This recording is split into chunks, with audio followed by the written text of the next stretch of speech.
Yo! So I thought I'd share about my journey that I tried to get a highly skilled professional work visa and just go through, what's required for a highly work visa and what it gives and why I didn't go through with it. And also a little bit of Australian culture at the end. Alrighty, so I'm going to use this visaguide.world in order to walk through this particular visa. So I think this guide really details and summarizes what you need to know for this particular visa very well. So we can see here, alright, it was introduced in 2012 in an effort to draw talent to the country, known as the Japan Highly Skilled Professional Visa, and it's issued through a point-based system for foreigners who meet the criteria. And the foreigners or the skills that they're looking for are people of academic research, advanced specialized or technical activities, and business management activities. And these are descriptions of what type of roles that they do in Japan.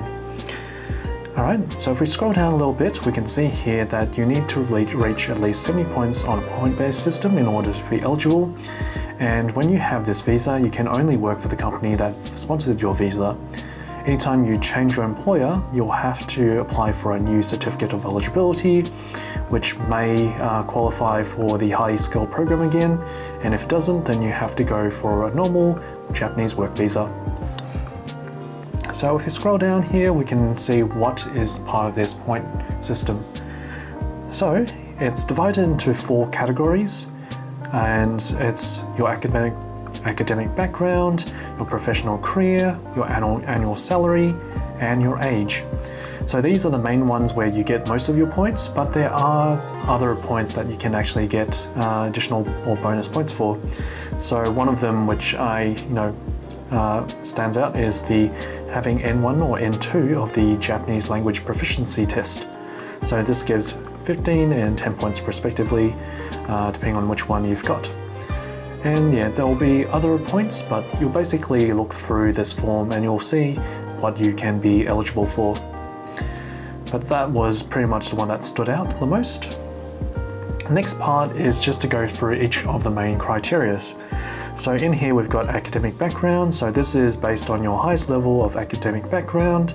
So based on your higher education, so if you got a bachelor's, master's or doctorate degree, you'll get the respective points on the right side. So this is not inclusive of what's below, just what you're at. So you get 3 points if you got a doctorate. For me, because I am a developer or engineer, I look at the technical activities section, which is the same. Business management is different, but we're going to be focusing on the developer side of things for this particular visa, so technical activities. Next part is professional career. So if you have relevant work experience for the job that you're working in Japan that you're getting sponsored for, then you can get points based on how much professional work experience you have. So here you can see that if you have 3 or more years, you get 5 points, and it will increase based on the number of years that you have experience. So up to 20 points for 10 years of experience. And next part is annual salary. So you'll find that based on your Japanese salary from your Japanese employer, you get points. So if you earn 10 million yen, you get 40 points. And it goes lower, of course, for each million. And there are other little criteria based on your age, but in my case, I'm still under 30, so everything is ready for me.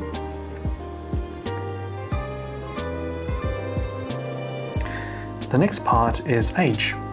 So age only applies for technical or research activities, as you can see here. So if you're doing business management, then you don't get points for this particular section. So if you're 29 years or younger, you get 15 points. If you're between 30 and 34, 10 points, and 35 and 39, 5 points. Simple as that. So one of the benefits of this visa compared to a normal work visa, well, this section details it. So you can get a visa with a maximum duration of 5 years. You can get the same duration as well with a normal work visa. It is extendable. So this isn't really much of a point for me. So the other points that do seem different from normal work visa are the next points. So you can do multiple activities under this particular visa, without having to obtain a separate permit for each of them and changing your status of residence. You can bring your family members, as well as any domestic staff like your maid or butler with this visa. And you're able to bring your parents, provided that they live in the same residence as you, and they're helping you take care of your children, which are under age of 7, or are taking care of your pregnant spouse. Your spouse is allowed to work legally, and you're able to apply for permanent residency after 3 years, rather than 10 years as a standard requirement. So this would be for those that get 70 points. If you get 80 points or more, then you can actually get permanent residency in 1 year, as you can see there. Typically, to get permanent residency in Japan, you either have to contribute to Japan, which will mean 5 years, or 10 years if you're just going this slow and not just being normal in Japan. There are other ways to get permanent residency, such as spouse or having children in Japan, but I won't go through that because for my sake I'm just going there as a single. And yeah,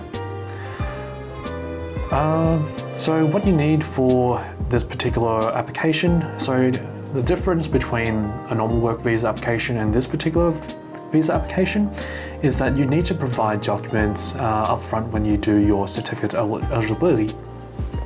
So this is stuff to prove that you do meet those criteria, such as your higher education degree and your professional work history.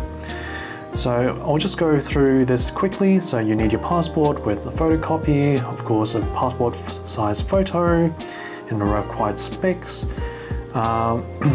The employer in Japan's details of how much you receive in salary and how long you're going to be working for, and the position, your academic qualifications. So for me, this would be my higher education degree certificate, proof of your professional background. So you'll need to ask your previous employers or your employer for work certificates or letter of reference in order to prove that you have worked with them for those years.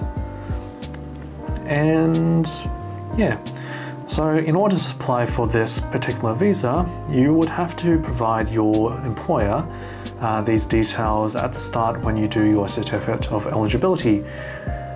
So that would apply for the certificate of eligibility alongside your point calculation form. So this is the part, right? So this is where I made an oopsie. I believe that I could do the highly skilled professional visa locally. So I thought this was part of the Japanese work visa application stage. So right after you got your certificate of eligibility, because I thought that certificate was just to check that you've got the entry requirements to enter Japan and stay there. But it also is supposed to also include the visa that you're going to enter with as well. So for me, this meant if I were to apply for this particular visa, I would have to provide my employer with my evidence of being eligible for this particular visa. So, my professional career history and my education and work history and certification. And the issue with this was that the COE process takes a month, right? And this wasn't really going to work out if anything, went pear-shaped.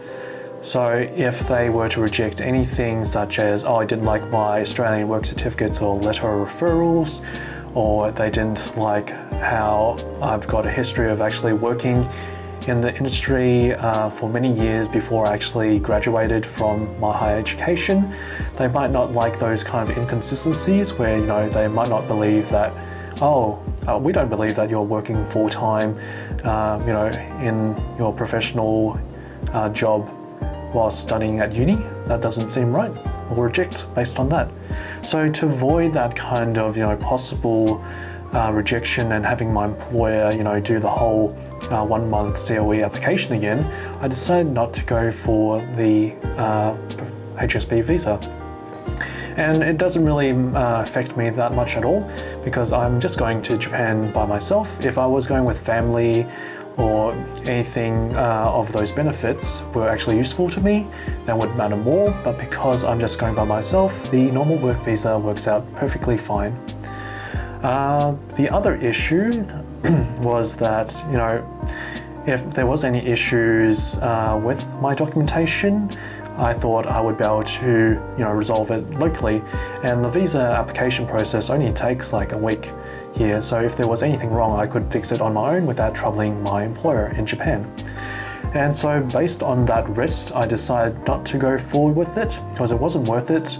I wasn't getting any additional benefits, maybe, you know, permanent residency. But what I found on the internet, now I don't know if it's true, but people quote that they have been able to apply for the permanent residency after 1 or 3 years, provided they were able to prove that in the past 1 or 3 years they were actually eligible for this particular visa, and they were able to just switch to permanent residency right off the bat.